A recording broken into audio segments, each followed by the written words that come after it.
America ने एक base tariff लगा दिए है सभी देशों पर और रेसिप्रोकल टैरिफ लगा दिए उन देशों पर जिस मात्रा पे वे देश उन पर अमेरिका पर टैरिफ लगाते रहे हैं। आज की तारीख में भी अमेरिका सबसे बड़ी अर्थव्यवस्था है। उनका जो जीडीपी सबसे ज्यादा है, $28 ट्रिलियन जैसे मैंने बताया। मगर उनको प्रॉब्लम ये हो रही है कि चाइना जो है, और चाइना और भी देश, इंडिया भी इसमें शामिल है, उनकी जीडीपी ज्यादा तेजी से बढ़ रही है पिछले करीब 25 साल। एक बड़ी गलती जो मोदी सरकार कर रही है, वो जो अमेरिका बोल रहा है वो चुपचाप सुन रही है और कुछ कह नहीं रही है कि ग्लोबल जो ट्रेड जितना होता है वो कम होगा, श्रिंक होगा, और ग्लोबल जीडीपी में भी गिरावट आएगी।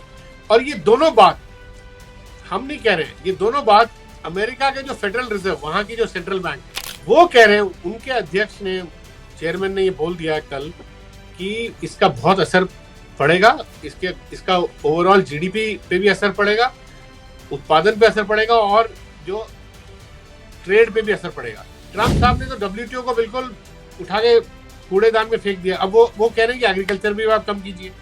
तो अगर मोदी जी ये उनकी एग्रीकल्चर वाली बात मान ले तो किसानों पे और झटका। वैसे ही हिंदुस्तान के किसान बेचारे 10 साल से वैसे ही जूझ रहे हैं, प्रोटेस्ट में हैं, उनको एमएसपी नहीं मिल रही ठीक से।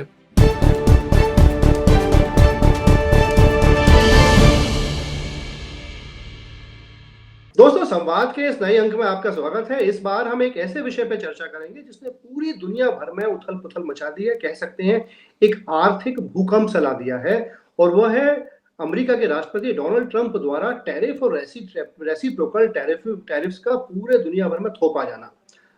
ये क्या मसला है? मोटा मोटा हम सभी जानते हैं कि अमेरिका ने एक बेस टैरिफ लगा दिए है सभी देशों पर और रेसिप्रोकल टैरिफ लगा दिए उन देशों पर जिस मात्रा पे वे देश उन पर अमेरिका पर टैरिफ्स लगाते रहे हैं।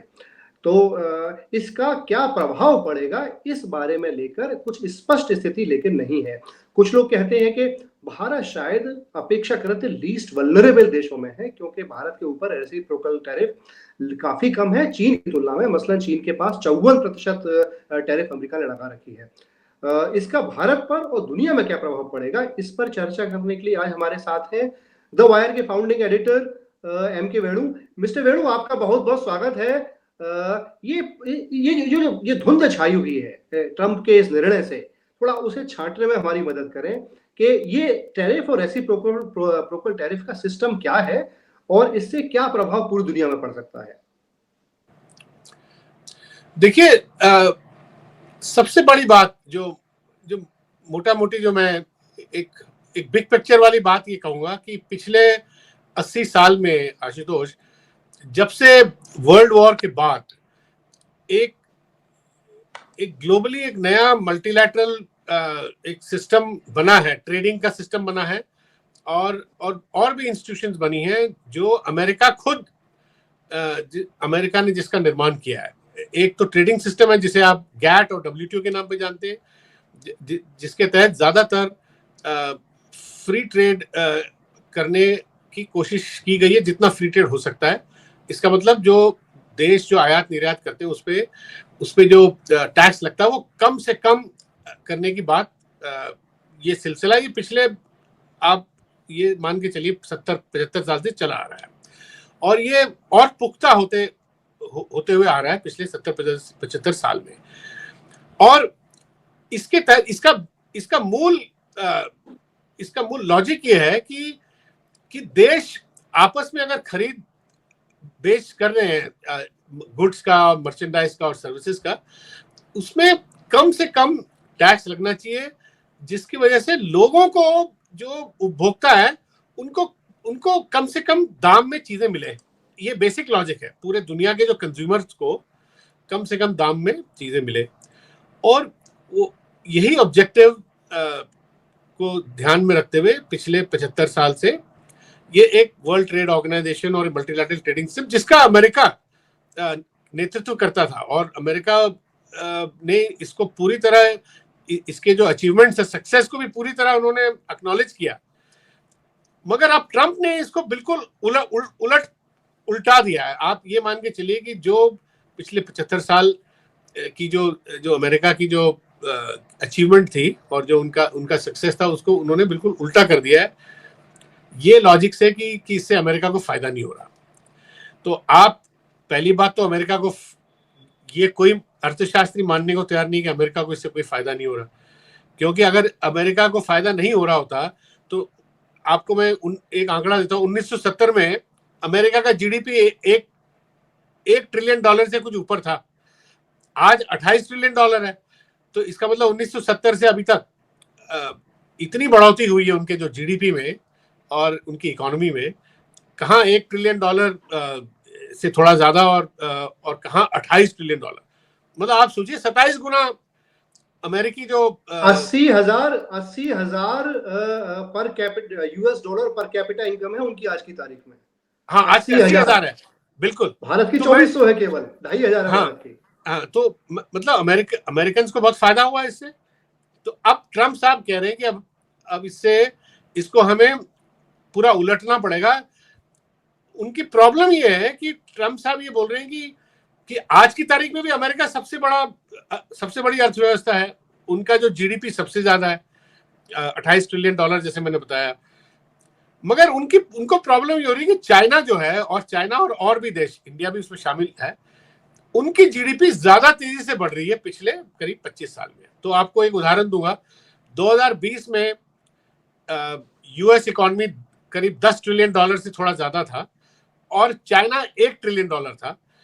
आज की तारीख में यूएस इकोनॉमी 28 ट्रिलियन डॉलर हो गया, 10 से बढ़ के 28 ट्रिलियन डॉलर हो गया, और चाइना 1 से बढ़ के 19 ट्रिलियन डॉलर हो गया।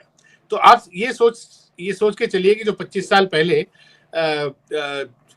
यूएस जो इकोनॉमी था चाइना से कहीं ज्यादा बड़ा था, 10 गुना बड़ा था, मगर आज चाइना काफी बढ़ के अब 19 ट्रिलियन पे आ गया और अमेरिका 28 ट्रिलियन पे। इसका मतलब चाइना यूनाइटेड स्टेट्स के जो जीडीपी के काफी करीब आ गया है। पहले जो बहुत डिफरेंस अब नहीं है। इंडिया भी इस तरह करीब आ रहा है, इस तरह और देश भी करीब आ रहे हैं, जैसे ब्रिक्स के जो ब्राजील भी अमेरिका के जो अर्थव्यवस्था के जो जीडीपी जो बेंचमार्क है उसके करीब। तो इससे अब इनको दिक्कत हो रही है। उन्हें लग रहा है कि अब बाकी सब जो विकासशील जो देश हैं वो भी आगे बढ़ रहे हैं। उन्हें लग रहा है कि अब अमेरिका के जो पुराने जो फायदे अमेरिका को होता था वो फायदे अब कम हो रहे हैं। तो अमेरिकन कैपिटलिज्म में भी बहुत इश्यूज हैं। तो उसको लेके अब ये पूरा इस व्यवस्था को उलटफेर करने की कोशिश कर रहे हैं, और इसके तहत उन्होंने सारे देशों पे एक तरह से शुल्क लगा दिया है, जो टैक्स लगा दिया है। अब आप ये किसी भी अर्थशास्त्री से बात करेंगे तो टैक्स का पहला असर टैक्स का क्या होता है कि आपको सबको दाम ज्यादा देने पड़ते हैं और इन्फ्लेशन जो प्राइस राइज जो इन्फ्लेशन बढ़ता है। तो अभी सबसे ज्यादा तो इससे अमेरिकन जो उपभोक्ता है उन पे असर पड़ेगा। ऑलरेडी वहां हलचल मची हुई है अमेरिका के अंदर। जो रिपब्लिकन इन्हीं के जो ट्रम्प के जो रिपब्लिकन पार्टी के जो लीडरशिप में उसमें भी थोड़ी दरारें आ रही है। वो कह रहे हैं कि इस तरीके से टैक्स लगाना तो बहुत नुकसानदायक है, और अमेरिका के लिए ना केवल नुकसानदायक है, अगर अमेरिकी इकोनॉमी अगर रिसेशन में चला जाए, जो वहां के काफी अर्थशास्त्री बोल रहे हैं, अभी कह रहे हैं कि 60-70% चांस है अमेरिका का अगले 6 महीने में रिसेशन में जाने का। तो इससे बाकी दुनिया के और अर्थव्यवस्था पे फर्क पड़ेगा, क्योंकि अमेरिका एक किस्म से दुनिया की अर्थव्यवस्थाओं का एक इंजन के तौर पे एक रोल प्ले करता है। अभी नहीं, शुरू से, जैसे मैंने बताया 70 साल से। तो अगर इंजन ही अगर स्लो हो जाए तो बाकी दुनिया पे इसका असर जरूर होगा। बाकी दुनिया में भी जो डिमांड जो है, कंज्यूमर डिमांड कम होगी, इंडिया में भी कम होगी, और जगह अनएम्प्लॉयमेंट बढ़ेगा, इंडिया में भी बढ़ेगा। तो ये इन्होंने पूरी दुनिया की अर्थव्यवस्था को एक तरह से काफी हिला दिया है, और इतनी इन्होंने अनसर्टेनिटी क्रिएट कर दी है कि अगले 6 महीने 1 साल में शायद ही कोई बिजनेसेस निवेश भी करेंगे। आप छोड़िए ये, वो कह रहे हैं कि अमेरिका में सारी फैक्ट्री अमेरिका में आके लगनी चाहिए, बाहर नहीं होना चाहिए। तो आप सोचिए, एप्पल, मैं आपको एक उदाहरण देता हूँ। एप्पल जो सबसे बड़ी कंपनी है जो दुनिया की, जो आईफोन बनाती है और आईपैड बनाती है और जो एप्पल लैपटॉप बनाती है, उनका आशुतोष सबसे बड़ा उनका फैक्ट्री चाइना में है और ज्यादातर वो चाइना में वो असेंबल होता है और वहां से अमेरिका में उसको वो लोग उसको निर्यात करते हैं। अब एप्पल, आप सोचिए, एप्पल जो है जिस तरह का जो जो टैक्स जो लगा है चाइना पे, जो ट्रम्प ने जो टैक्स लगाया है, जो इंपोर्ट ड्यूटी जिसे कहते हैं, तो एप्पल पे अगर 54% अगर टैक्स लग जाए तो एप्पल तो बिल्कुल ही मतलब अनवायबल हो जाएगा। अमेरिका में कौन खरीदेगा उसको, एकदम दाम बढ़ जाएंगे एप्पल के। तो इसी तरह और चीजों के भी दाम, जैसे इंडिया सबसे ज्यादा अमेरिका में इंडिया बेचता है, ड्रग्स बेचता है। जैसे हमारे जो बड़ी बड़ी कंपनियां हैं, सिप्ला हुई, डॉक्टर रेड्डी हुई, जो अच्छी जानी मानी कंपनियां हैं, जिन्होंने कोविड के दौरान भी उनकी बड़ी भूमिका रही है, पूरे दुनिया में निर्यात करने में बड़ी भूमिका रही है, वैक्सीन के अलावा और भी जो थेरेप्यूटिक ड्रग्स, उन पर भी काफी असर पड़ेगा। हाँ, वो अमेरिका में, इंडिया, अमेरिका की जो मार्केट है वो इंडिया 35% उसका शेयर इंडियन कंपनीज निर्यात करके पूरा करती हैं। तो मेडिकल का अब मेडिकल, ट्रम्प साहब ने कल ये बोल दिया कि अब ड्रग्स पे भी लगेगा और इंडियन ड्रग्स पे लगेगा, और ये भी कह दिया कि बहुत अच्छी तरह लगाई जाएगी, मतलब अच्छे टैरिफ लगेंगे।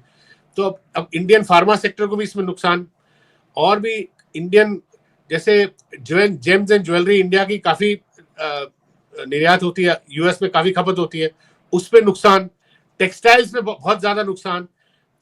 कल तो मैं सुन रहा था किसी और चैनल में, टेक्सटाइल एसोसिएशन इंडिया के जो उनके जो अध्यक्ष थे, वो कह रहे थे ऑलरेडी जो टैक्स लगने के बाद जो इंडिया पे जो 27% लगा है, उसके बाद ऑलरेडी जो शिपमेंट, जो हमारी जो टेक्सटाइल की जो शिपमेंट जा रही थी, जो पहुंची नहीं अभी अमेरिका में, वहां से लोगों ने कहना शुरू कर दिया कि आप दाम, यहाँ टैरिफ लग गया है, यहाँ पे लोग ज्यादा पैसे देने को तैयार नहीं है, इसलिए आप डिस्काउंट दीजिए।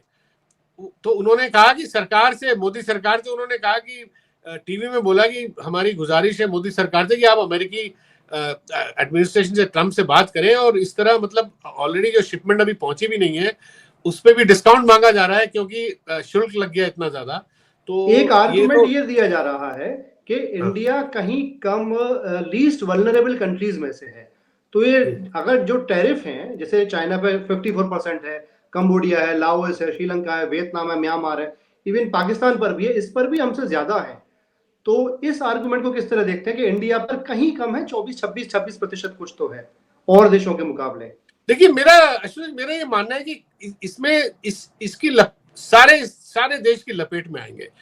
ये जो अर्थशास्त्री बोलते हैं कि ये एक ऐसा इन्होंने टैरिफ लगाया है, इतनी ज्यादा टैरिफ लगाई है और अक्रॉस द बोर्ड लगाया है, ये यूनिफॉर्मली नुकसानदायक है, इससे कोई नहीं बचेगा। और लीस्ट वल्नरेबल का जो कॉन्सेप्ट है कि इंडिया लीस्ट वल्नरेबल कंट्रीज में से है, इसको आप किस तरह देखिए, इस तर्क को लीस्ट वल्नरेबल, इसके चपेट में सब आएंगे, मगर ये कह सकते हो कि इंडिया जो है एक बहुत बड़ा, आप ज्योग्राफिकली देखें और पॉपुलेशन वाइज देखें, बहुत बड़ा मार्केट है। और इंडिया में आप अगर 25-30 जो बड़े बड़े जो स्टेट्स हैं, वो एक किस्म से देखा जाए तो एक यूरोपियन कंट्री के बराबर के हैं। चाहे आप तमिलनाडु ले लें या चाहे आप नॉर्थ में ले लें, पंजाब, हरियाणा या यूपी, तो ये कर्नाटक ले लें, तो ये अपने आप में एक बड़ी बड़ी इकोनॉमीज का साइज है।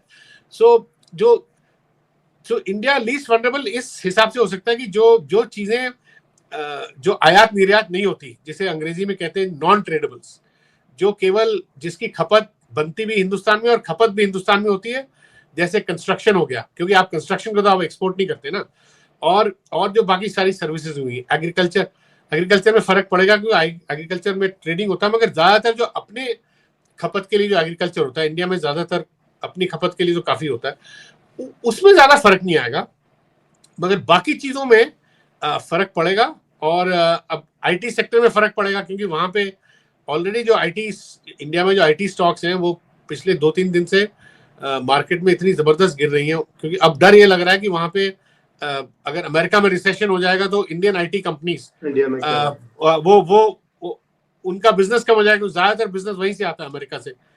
तो ये सारी चिंताएं हैं। वल्नरेबल तो है, क्योंकि इंडिया का अगर आप टोटल अगर इंटरनेशनल ट्रेड वॉल्यूम देखें आशुतोष, वो हमारी जीडीपी का अभी तकरीबन 50% है, 47 to 50%। अगर आप इंडिया का इंपोर्ट एक्सपोर्ट अगर जोड़ ले 45 to 50% अभी है। तो वो आपको ये बताता है कि इंडिया काफी ग्लोबल इकोनॉमी से जुड़ गया है। तो जुड़ा हुआ इंटीग्रेटेड है। उस हद तक फर्क पड़ेगा।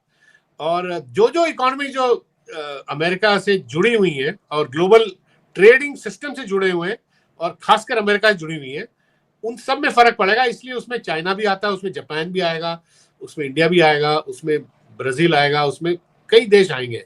तो इससे हो सकता है शायद इंडिया और देशों से, चाइना से शायद कम असर पड़े। मगर आपको ये भी देखना पड़ेगा कि चाइना पूरी तैयारी के साथ बैठा हुआ है। चाइना खुद एक बहुत बड़ा इकोनॉमी है और अब धीरे धीरे चाइना इसका एडवांटेज भी उठाएगा कि और इकोनॉमीज को वो अपनी तरफ खींचेगा और उनसे गहराई जो मित्रता बढ़ाएगा, ट्रेड और इकोनॉमिक जो कोऑपरेशन उनसे बढ़ाएगा।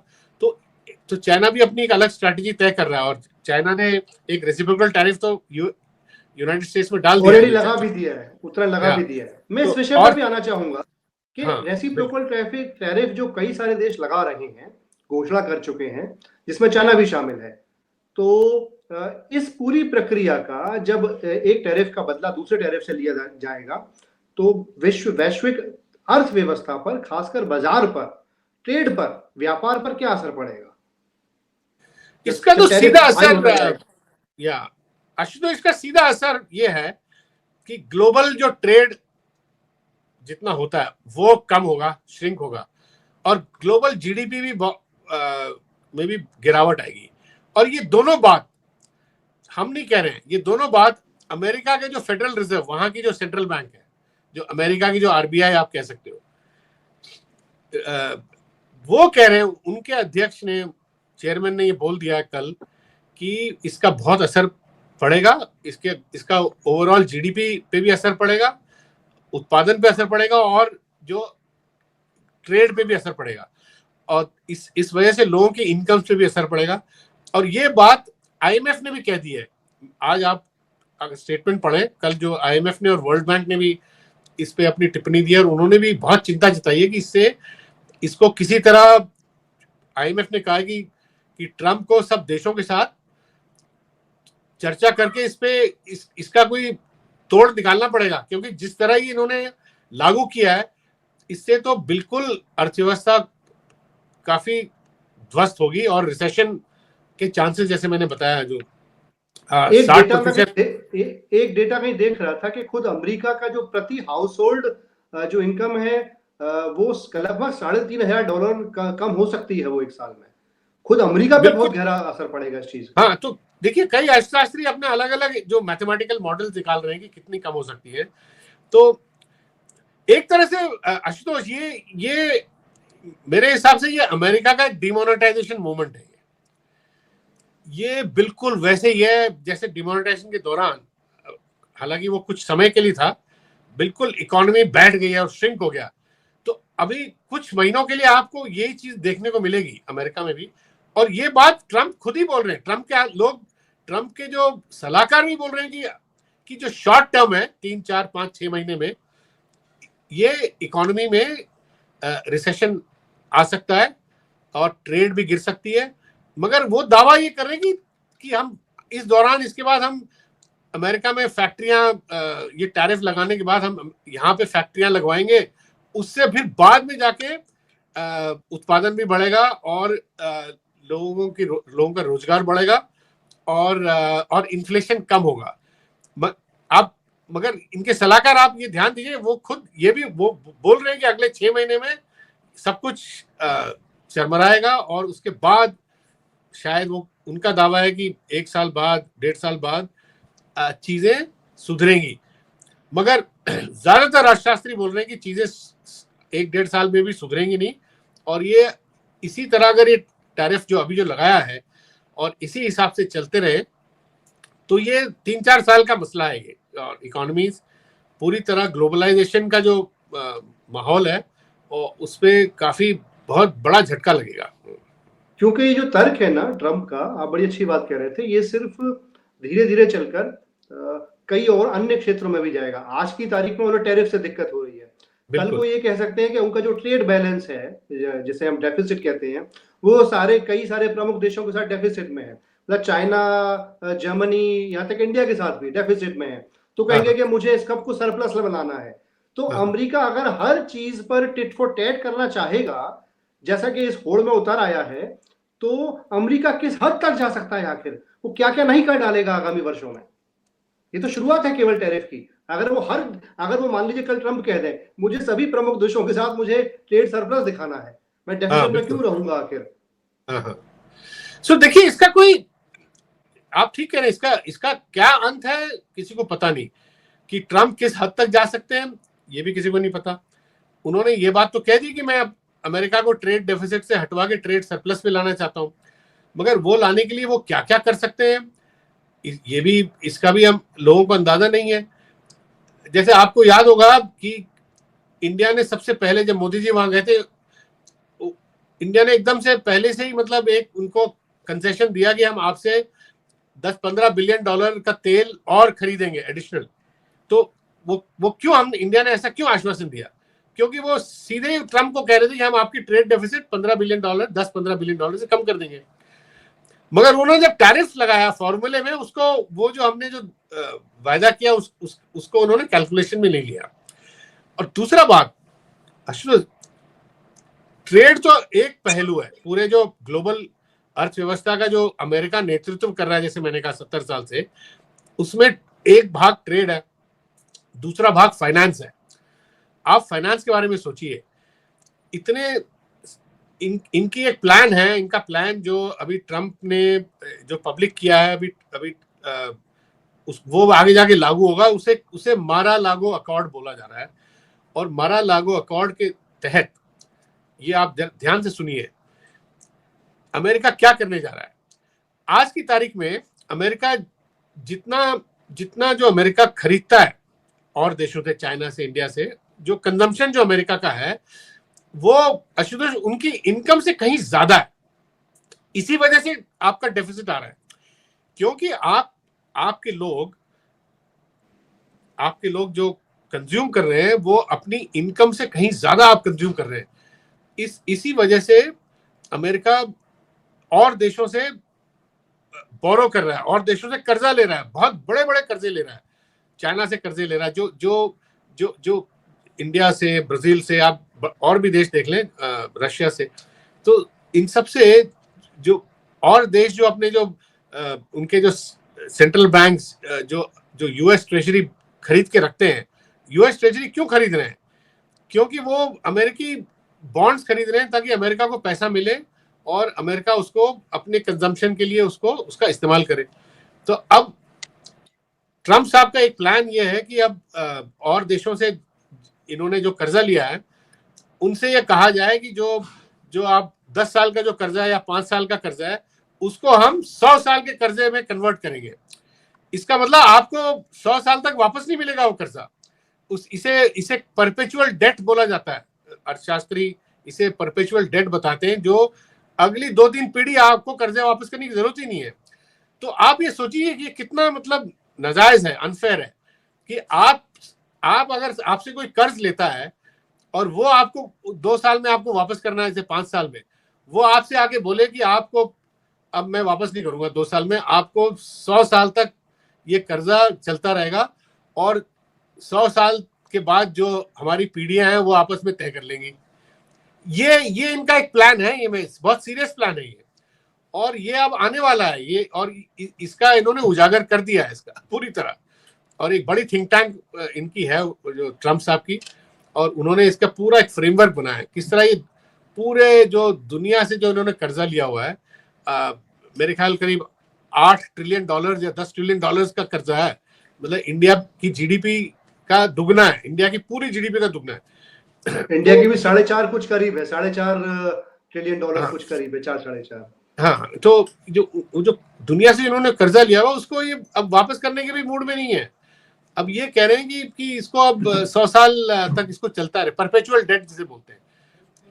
ये इसलिए कर रहे हैं क्योंकि अमेरिका जो है एक डेट ट्रैप में फंसने की कगार में है। क्योंकि अमेरिका में कभी ऐसा नहीं हुआ है कि जो इनका जो नेशनल डेट है आज की तारीख में, इनकी जीडीपी से कहीं ज्यादा हो गया है, मेरे ख्याल 130% कुछ है।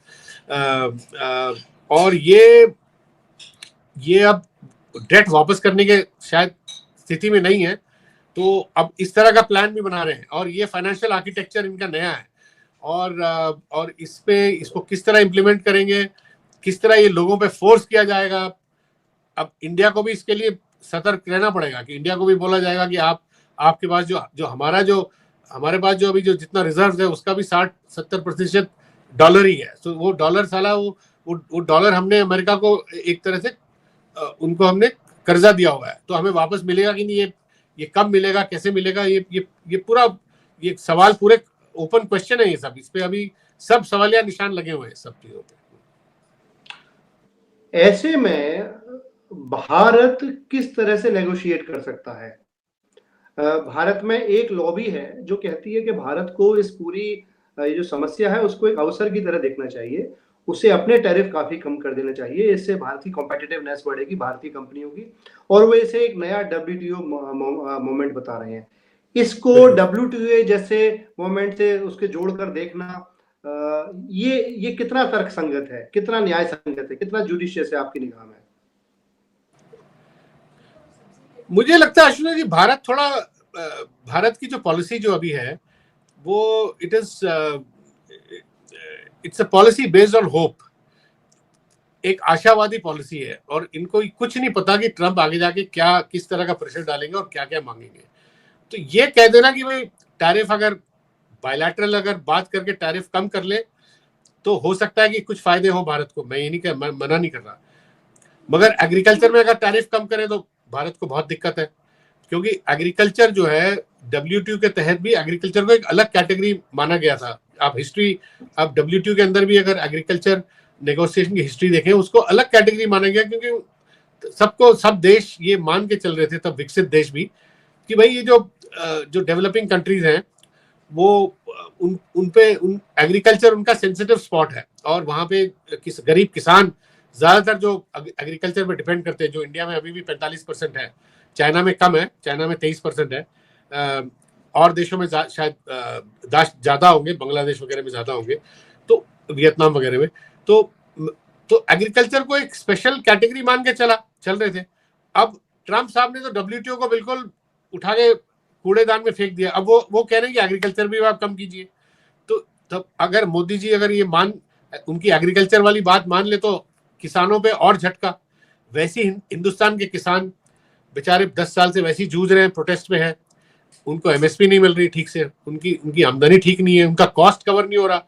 अगर ये भी अगर कर दें तो बहुत दिक्कत होगी। और इससे बड़ी बात, ट्रंप साहब जो फार्मा इंडस्ट्री है उस पर और प्रेशर डालना चाहते हैं। और जो हिंदुस्तान का जो इंडियन पेटेंट्स रिजीम है, जिसके तहत इंडिया का एक सबसे बड़ा सक्सेस स्टोरी है, इंडिया ने जिस तरह ड्रग, अपनी जो ओवर द काउंटर ड्रग्स जिसे बोलते हैं, जेनेरिक्स, उसका जिस तरह पिछले 25-30 साल में उत्पादन करके पूरे दुनिया में जिसका हम निर्यात कर रहे हैं, कोविड के बाद हमने जिस तरह किया, उस पे भी अंकुश लगाने की बात हो रही है। ट्रंप साहब कह रहे हैं कि अमेरिका ड्रग्स बनाएगा, ये जो ओवर द काउंटर ड्रग्स जो पेटेंट से बाहर है, जिस पे इंडिया ने वो हासिल करी है काफी। तो अब अगर वो इंडिया के जो पेटेंट लॉ को बदलने की बात हो रही है, प्रेशर डाल रहे हैं। अच्छा, अगर वो हो तो इंडिया को बिल्कुल नहीं मानना चाहिए। और मेरे ख्याल मोदी सरकार, मैं नहीं मानता कि मोदी सरकार वो वाला डिमांड कंसीड कर सकती है। अगर वो करेगी तो इंडिया में बवाल हो जाएगा, क्योंकि इतनी बड़ी सक्सेस स्टोरी इंडिया की, जो इंडियन पेटेंट्स एक्ट के तहत जो आर्म ड्रग्स को प्रोड्यूस करने का जो इंडिया ने इतना बड़ा वो हासिल किया है, जो सक्सेस हासिल किया है, तो वो नहीं हो पाएगा। और दूसरा एक और प्रेशर वहां से आ रहा है कि जिस तरह इंडिया फूड सिक्योरिटी के लिए जो प्रोक्योर करता है, खासकर राइस और व्हीट, वो जिस दाम में करता है वो भी इलीगल बता रहे हैं। उस पर भी ट्रंप प्रेशर डालना चाहते हैं।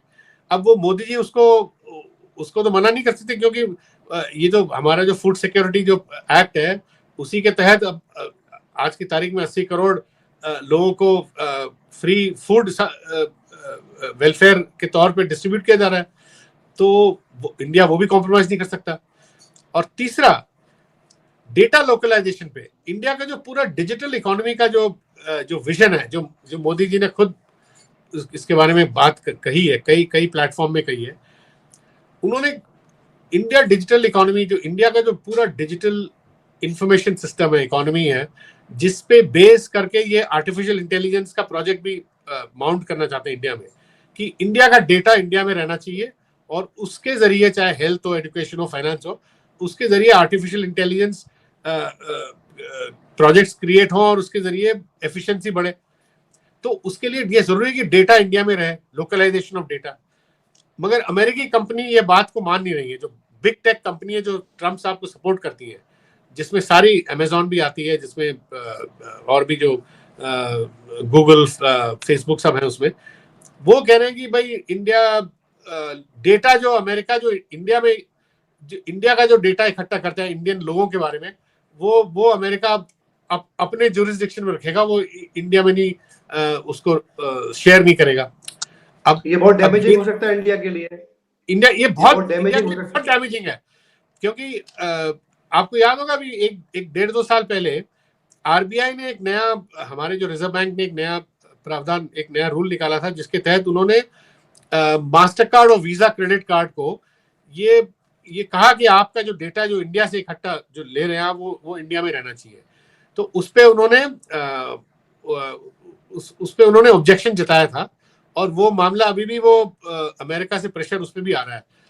तो मोटा मोटी मैं कह रहा हूँ कि जो इंडिया का जो पूरा जो डेटा सिस्टम है, चाहे इंडियंस का, हिंदुस्तानियों का हेल्थ का डेटा हो, फाइनेंस का डेटा हो, एजुकेशन का डेटा हो, कंजम्पशन डेटा हो, वो सारी चीजें उस पे भी एक सवालिया निशान लगेगा कि आप जो अमेरिकन कंपनीज अब वो करने देंगे कि नहीं इंडिया को। ये भी बहुत बड़ा एक सवाल है और ये बहुत इंपॉर्टेंट सवाल है। और इस पे भी मोदी जी मेरे ख्याल से अमेरिकन को 1 इंच भी नहीं दे सकते अगर आप इंडिया का डिजिटल इकोनॉमी का जो विजन आपको तय करना है।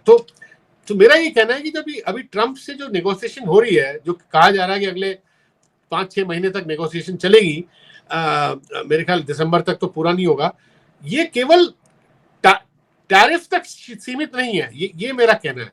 इसमें कई और इश्यूज हैं, जैसे मैंने बताया आपको, जैसे एग्रीकल्चर में जैसे फूड सिक्योरिटी का इश्यू है जो प्रोक्योर हम करते हैं, और जैसे ड्रग्स का जो इश्यू है, Indian drug company, generic drugs का जो इश्यू है, डेटा लोकलाइजेशन का इश्यू है, ये सारी चीजें ये इंडिया की जो सॉवरेंटी पे इस पूरा असर करते हैं। अगर ये इस पे अगर कॉम्प्रोमाइज हुआ तो आशुतोष, मेरा मानना है कि इंडिया एक क्लाइंट स्टेट बन के रह जाएगा अमेरिका का। जो इंडिया की जो इंडिपेंडेंट जो सॉवरेन इकोनॉमिक जो सिस्टम है, उस पे बहुत बड़ा प्रहार होगा अगर हम मान जाए तो, अगर ये अमेरिका ट्रम्प की जो इन शर्तों को अगर मान ले तो।